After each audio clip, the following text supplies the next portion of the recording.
There's some kind of unidentified bogey coming in from the north. Roger that. And it's coming in fast.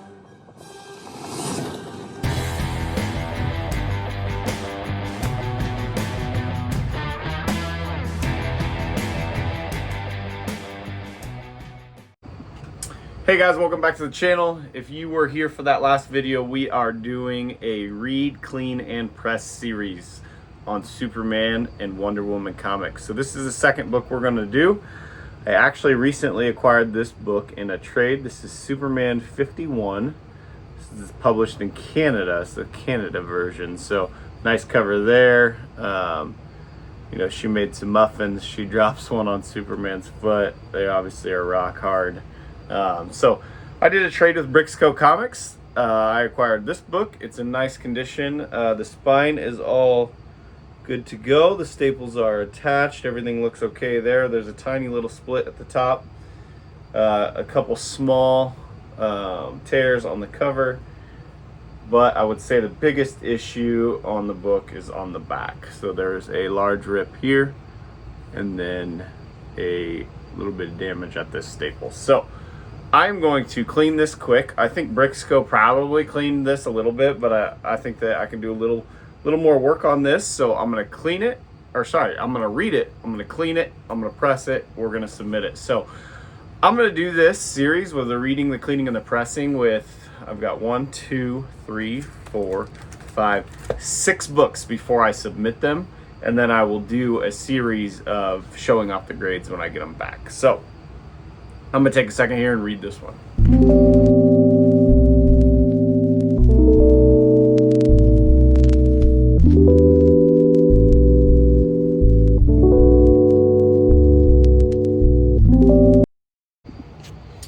Okay, we're back. I just finished reading this book. Pretty good one. These Superman reads are fun. So the first story was about a pixie and a marriage. Mr. I don't even know how to say his name. Mxyzptlk seeks a wife. So it's this little pixie guy seeking a wife, and basically he goes through a bunch of challenges against Superman, or no, against Lois Lane to who's the best reporter, and he's winning, this pixie is, and outsmarting Lois Lane and Superman. And then the final challenge was to interview Superman, and the pixie wins that as well. So he has to get married to Lois Lane, or she has to get married to him, unless Superman can do something about it. So then at the wedding, basically to get the pixie to disappear, he has to say his name backwards. So Superman shows up, objects to the wedding, gets him to say his name backwards, and then poof, he's gone, and Lois Lane does not have to marry the pixie, which is good news. So then the next Superman story in the back was called The Man Who Bossed Superman. So there was a competition, and this mob boss gambler guy, an orphan-funded contest. Superman will do everything the winner orders for one day, providing it is not illegal. So this gambler guy wins this contest, and Superman has to go and do anything he orders as long as it's not illegal. So, you know, at first he asks for the biggest piece of ice in the world. Superman goes and gets him an iceberg, and then he meant, like, I wanted a diamond, so he asked for that. Superman tricks him again. Then he asks for like $1 million or something like that, and he goes and gets 1,000,000 deer. And then he asks for like the biggest gun in the world so that he can get rid of Superman, and he builds a gun out of air, so it just shoots him up into the air. So basically he just keeps eluding this gambler and not giving him what he's actually asking for by you know, kind of a play on words type strategy, until finally the gambler guy that had won the original contest gives up and says, I just want you to stay as far away from me as you can. So kind of just Superman being a trickster, and some neat little stories along with that. So it was a good read. I enjoyed that read. I'm glad I read it. So that's Superman 51. So next I'm going to clean this book. It's not very dirty at all. The cleaning is going to be really quick. I'm sure that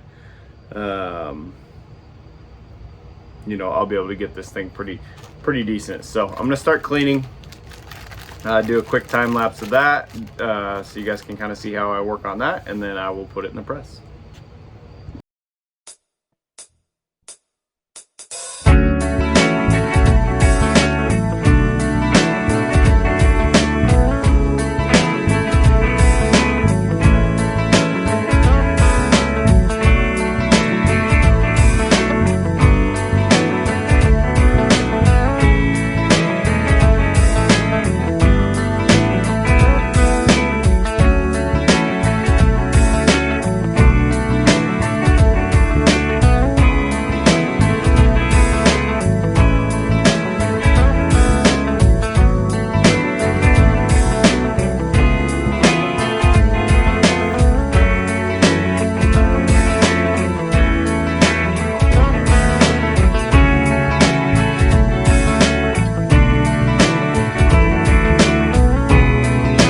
so you can see on here all the dirt that came off of there.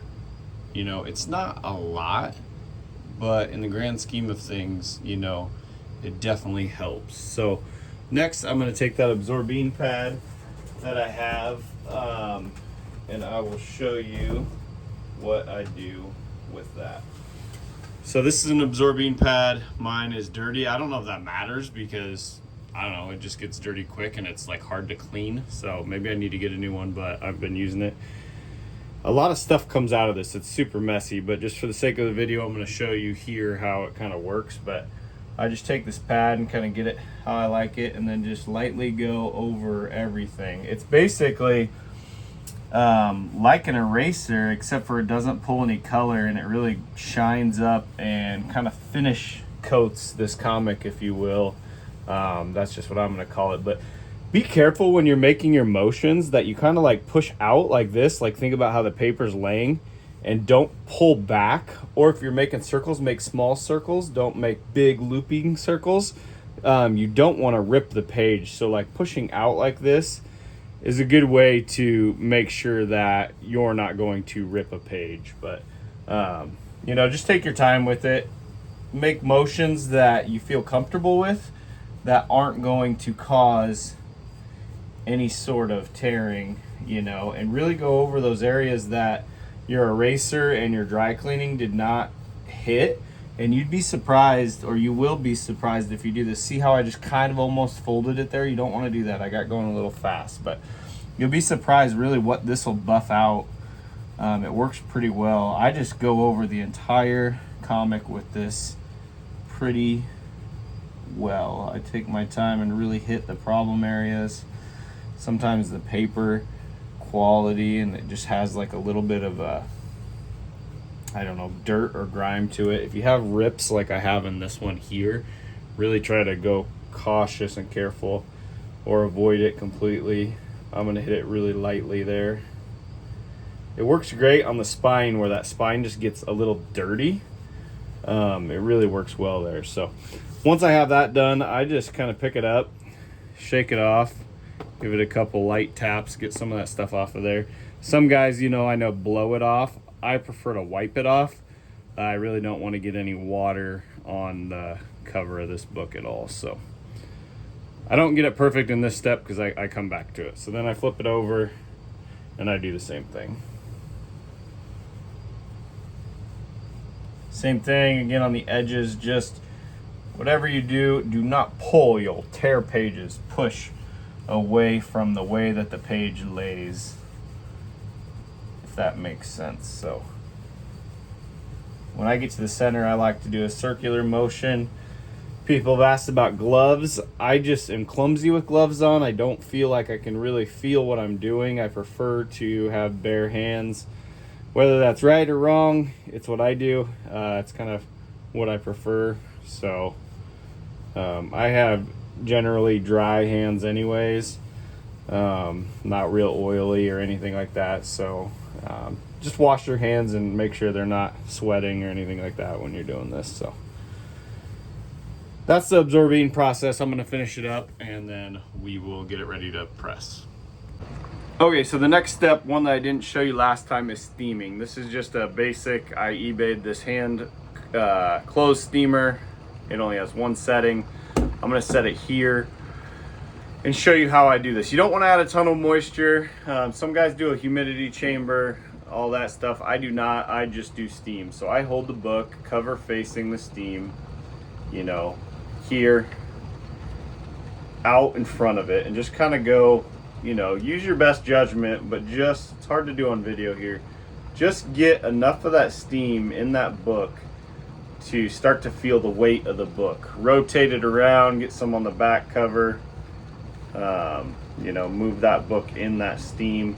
You'll notice it'll start working when some of your creases actually get bigger, or your like cover starts to warp a little bit.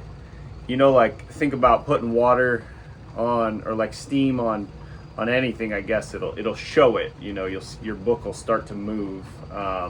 Don't be alerted or afraid when it does, when it looks like it's getting worse. That's actually a good thing.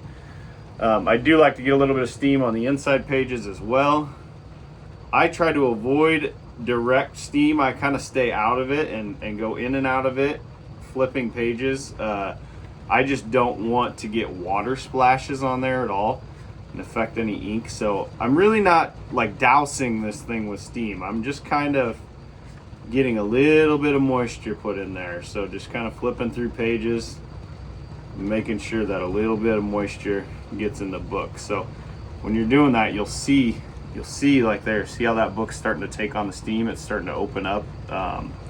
That's a good thing. So that's how I steam the book. Nothing overly crazy. I don't go much more than that. You know, the cover, make sure the cover has plenty on it to try to help get these creases out. But that's kind of the extent of the steam. I don't do a humidity chamber. Some guys do. I'm sure that works great, but this is just what works for me. So okay, now that I have the steam on the book, I'm going to find the centerfold, which is the center of the book that has where you can see the staples popping through. So we'll find that first. I like to put that piece in first. Sometimes it's a challenge to find it. Sometimes it's super easy. Just kind of depends on the book. What that does is if you put the 75-pound paper in here, it helps. So the centerfold is detached in this book, which really kind of stinks, but is okay. So put this paper, 75-pound paper, in the centerfold. Make sure it's nice and centered. That will help to not press those staples into the book in a manner that you don't want.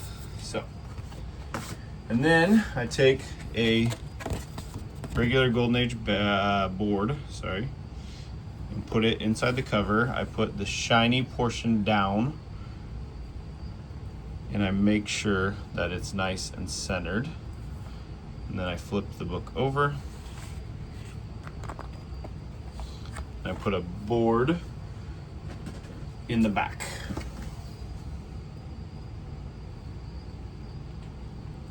Same thing, put the shiny portion facing away from the cover. Okay, so now that I have that done, I take and I get a piece of parchment paper, and I'm gonna start hitting some of these spots with a tack iron that are, that have heavier wrinkles here, to try to help get some extra heat on those and get those fixed up a little bit better before we put it in the press.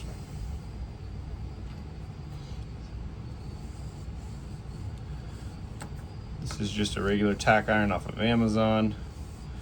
Works pretty well. I end up usually hitting the whole book, but those creases on the spine, if you get enough steam on this book and you get on it right away with the tack iron, it definitely helps to get rid of some of those creases where you see the extra crease there.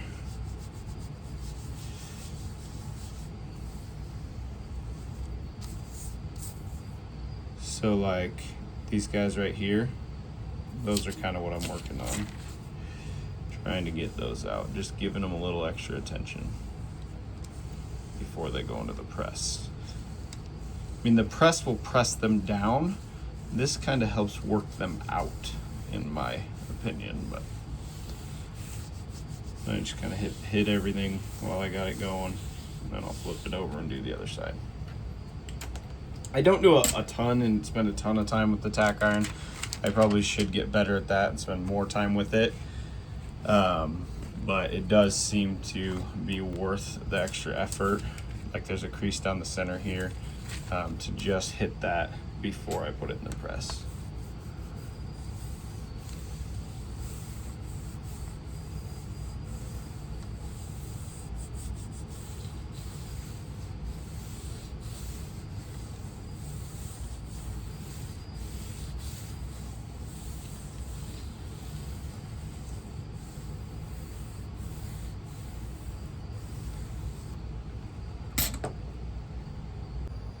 Okay, now with this book, since my press currently has a book in it, I'm gonna cold press this book first before I put it in the hot press. What I'm gonna do is it's basically the exact same setup of what you put in the hot press. You got the metal plate, you have a Golden Age board, and then I do put this heat transfer paper here to make sure that since I tack ironed it and it is a little bit warm, we don't have any color lift or any issues there. So center that up nice there.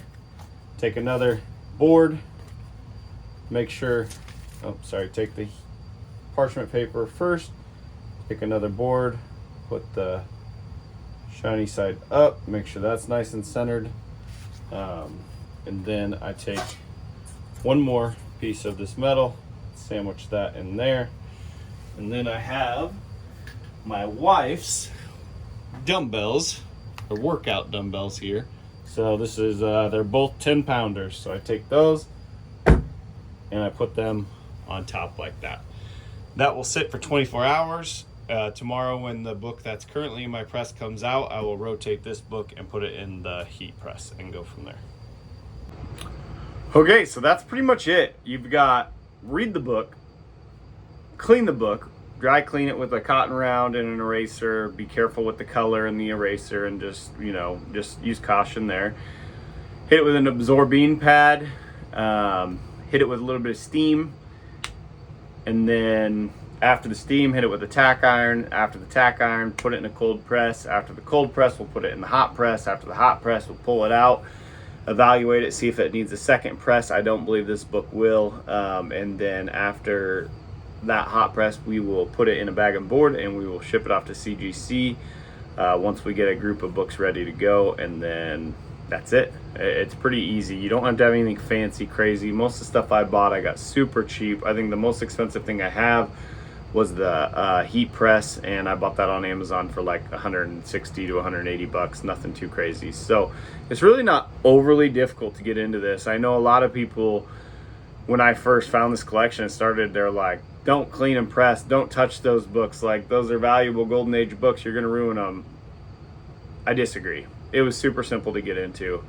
I've had really good success so far, so don't be afraid to clean and press your own books. It's really not hard. There are a lot of YouTube videos out there to give you tips and advice that I found really helpful, and you might mess one or two up. Just be careful, as long as you're moving that cotton round and that eraser and that absorbing pad slowly or methodically, and you're just paying attention to directions of movements, like always be pushing away instead of like when you're pulling, you can crinkle that page. Try not to do that.